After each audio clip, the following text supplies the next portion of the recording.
Comment développer les qualités d'un leader? Comment améliorer, faire croître son niveau de leadership? C'est une question qui préoccupe plusieurs aspirants au leadership et c'est aussi la question que je me suis posée lorsque j'ai démarré mon parcours. J'ai procédé à tâtons, essayant différentes méthodes, différentes approches avant d'arriver là où je suis aujourd'hui. Dans cette vidéo, je vais vous proposer les étapes que je suivrais si je devais recommencer mon parcours de croissance dans le domaine du leadership.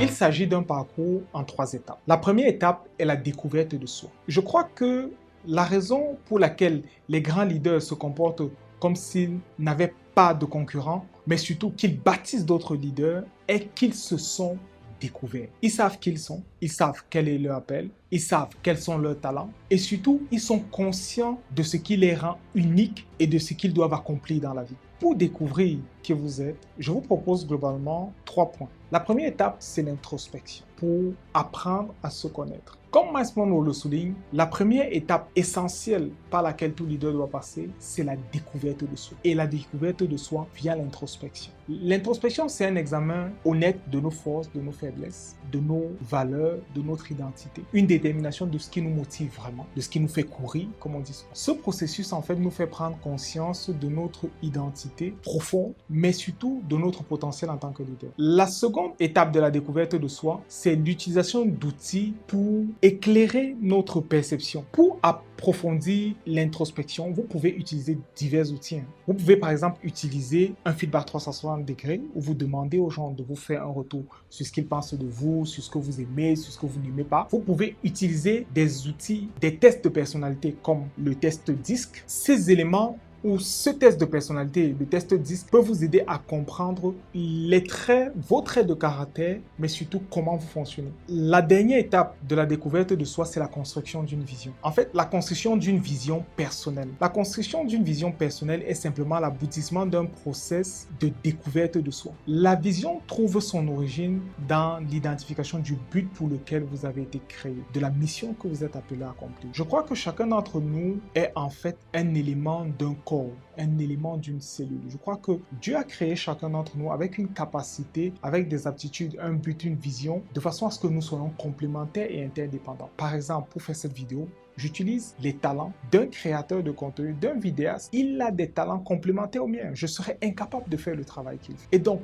pour construire votre vision, vous devez vous appuyer sur ce qui vous rend unique. Votre vision va traduire votre raison d'être. Et une fois que vous avez votre raison d'être, la vision va devenir donc cette image qui permet de comprendre, qui vous permet de suivre, de poursuivre votre raison d'être. Votre vision claire va vous susciter la passion, l'envie de vous lever, la niaque d'aller faire les choses. Mais surtout, elle va vous inspirer à vous engager auprès des autres. C'est cette inspiration qui donne au leader le pouvoir d'agir, mais surtout qui donne au leader ce grain de folie qui les rend incompréhensibles auprès de ceux qui les entourent. La vision va aussi vous servir de boussole. Si vous avez du mal à atteindre les objectifs de croissance que vous vous fixez, si vous ne comprenez pas ce qu'il vous faut pour passer à un autre niveau de croissance personnelle, rejoignez la liste d'attente que nous avons créée pour découvrir notre nouvelle formation sur les clés et les principes à connaître pour manifester une croissance personnelle durable. Vous trouverez le lien pour vous inscrire en commentaire. L'étape 2 pour développer les qualités d'un leader, c'est d'acquérir la connaissance puis la maîtrise de celle-ci. Dans ma précédente vidéo, je vous ai parlé des 10 qualités importantes pour un leader selon moi. Dans cette seconde étape, nous allons chercher à acquérir ces qualités par l'instruction et la mise en pratique. Il est important de faire une différence entre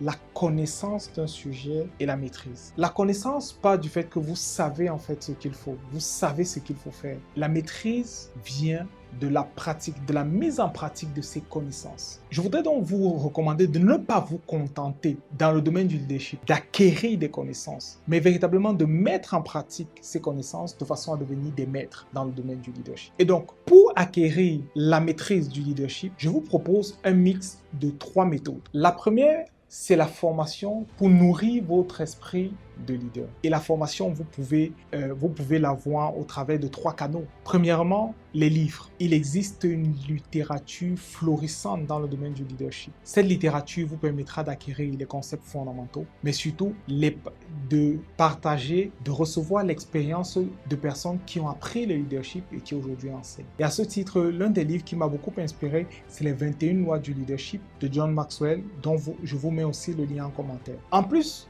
des livres, vous pouvez vous former. Il existe plusieurs formations dans le domaine du leadership. Il existe des plateformes d'apprentissage en ligne qui vous offriront ces formations, que ce soit Coursera, LinkedIn Learning ou des formateurs dans le domaine du leadership. Au-delà des livres, vous pouvez développer la connaissance au travers des formations. La formation vous donne, et notamment la formation en ligne, un accès flexible à l'apprentissage et à la connaissance. Il existe différentes plateformes sur lesquelles vous trouverez ces formations et il existe différents formateurs dans le domaine du leadership qui vous permettront d'acquérir ces connaissances. Le troisième canal que vous pouvez utiliser pour développer l'apprentissage, pour vous former, c'est les conférences et les séminaires. En fait, ce sont des immersions stimulantes où vous allez approfondir une notion qui vous est plus ou moins familière. Participer à des conférences vous permet aussi de vous frotter à des personnes qui ont plus d'expérience que vous, avec lesquelles vous pouvez changer et au travers desquelles vous pouvez beaucoup apprendre. Ça vous permettra de découvrir les dernières tendances, les nouvelles idées, les nouveaux concepts. Après la formation, le deuxième pilier sur lequel vous pouvez vous appuyer pour passer de la connaissance à la maîtrise, c'est le coaching. Le coaching, c'est un accompagnement personnalisé.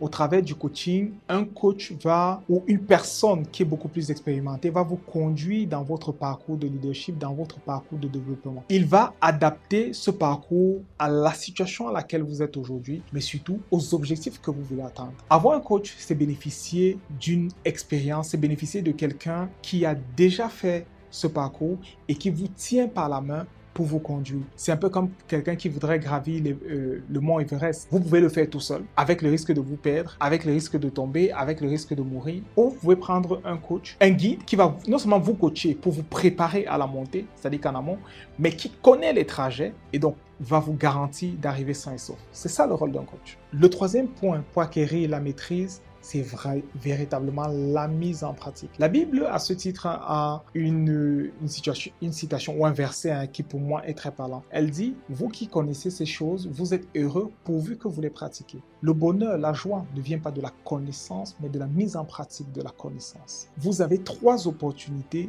pour mettre en pratique ce que vous apprenez en matière de leadership. Premièrement, dans l'entreprise ou dans l'organisation dans laquelle vous êtes. Vous avez la possibilité de saisir, de travailler sur des projets, de prendre la direction d'équipe pour mettre en pratique les concepts de leadership que vous avez appris au travers des formations, des livres et autres. Deuxièmement, vous pouvez le faire au travers du bénévolat. Travailler dans une organisation à but non lucratif, dans un projet comme prendre soin des orphelins et tout, ou dans une communauté chrétienne.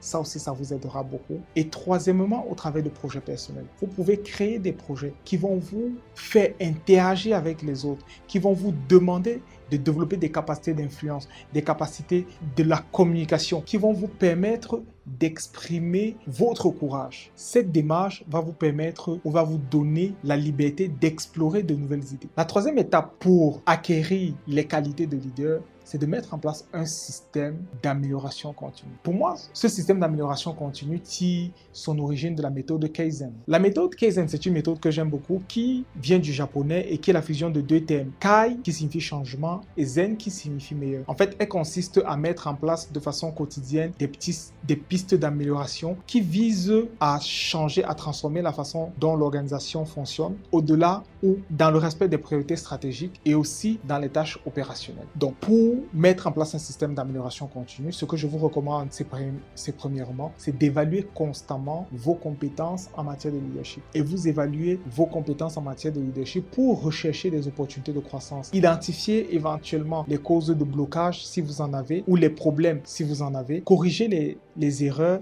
et demeurer productif en matière de leadership. La deuxième chose, c'est de cultiver un esprit ou une attitude de croissance. Vous devez croire continuellement en vous, adopter une attitude positive et être conscient que vous allez continuer de progresser durant toute votre vie dans le domaine du leadership. Une fois qu'on a démarré dans le domaine du leadership, il n'y a pas moyen de s'arrêter. Ça dure toute sa vie. La troisième attitude que vous devez avoir pour créer un système d'amélioration continue, c'est de créer une culture du feedback. Demandez régulièrement à vos collègues, à vos amis, à votre partenaire, à votre épouse ou votre époux un feedback sur la façon dont vous vous comportez, sur ce que vous faites. Ensuite, je vous recommande de créer un journal de bord. L'intérêt du journal de bord, c'est qu'il vous permet de traquer de façon écrite vos progrès, de traquer de façon écrite les challenges, les défis que vous avez, de façon à pouvoir en suivre l'amélioration, de façon à pouvoir en suivre les corrections. Enfin, je vous dirais, le leadership, c'est un processus continu. C'est quelque chose que j'ai mentionné plus tôt. Une fois que vous avez démarré, vous ne devez plus vous arrêter. Ça va nécessiter un engagement personnel, ça va nécessiter une volonté d'apprendre, mais surtout, je voudrais que vous sachiez que le leadership va vous prendre du temps.